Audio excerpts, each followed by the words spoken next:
Assalamualaikum, ketemu lagi nih sama Aisyah. Hari ini Aisyah mengaji tentang toharah. Siapa yang mau mendengar? Kita aja kalau membahas toharah. Selamat ditonton, let's go. Oke, selamat sore. Hari ini Aisyah mengaji tentang toharoh atau bersuci. Oke, tahu itu namanya bersuci apa? Artinya apa? Bersuci artinya membersihkan daripada najis atau kotoran. Yang kemarin Aisyah Maya sudah dibahas tentang najis itu dibagi menjadi 3. Najis ringan, najis sedang, dan najis berat.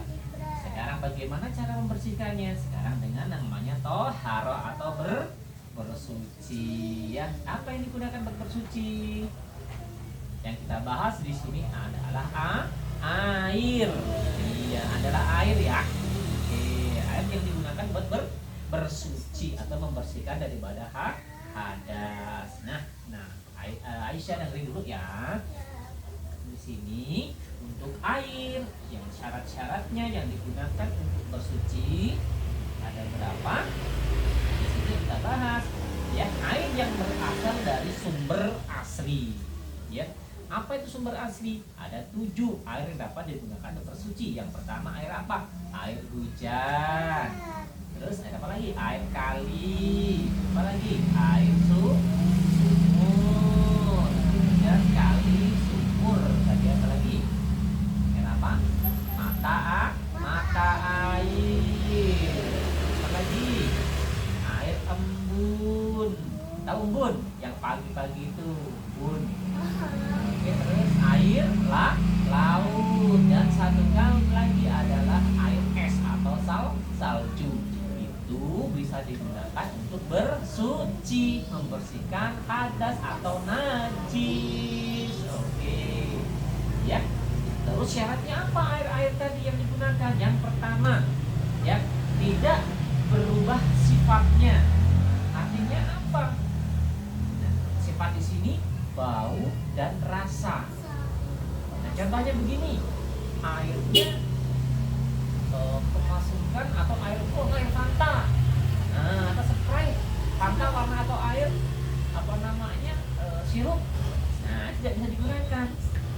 Nggak bisa menggunakan bersuci, tidak bersih bisa. Dan air yang berubah sifatnya, yang tadinya jernih jadi keruh, yang tadinya nggak berbau jadi bau. Di situ tidak boleh digunakan untuk bersuci. Paham ya? Oke, yang berikutnya adalah ya, bukan air mustakmal. Mustakmal di sini artinya apa?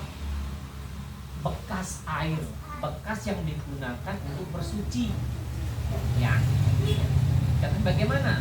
Kita wudhu ditampung lagi. Nah itu nggak boleh digunakan lagi buat bersuci lagi.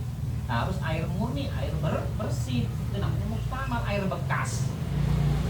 Ya. Kalau air kotor enggak ya? Tidak boleh digunakan untuk bersuci. Ya, muktamal tadi artinya air bekas.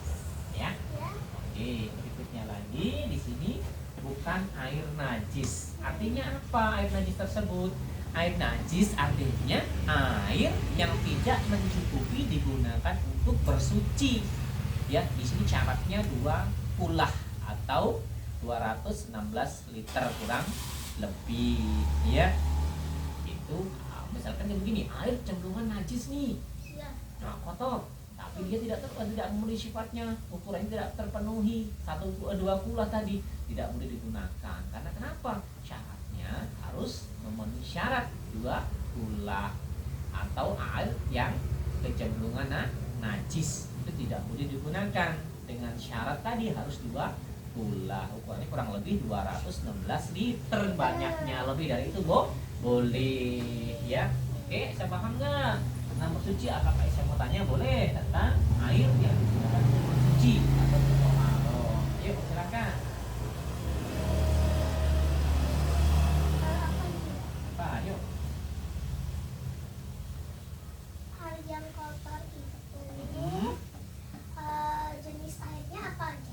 Air yang kotor nih, dengerin dulu ya. Air yang kotor sebenarnya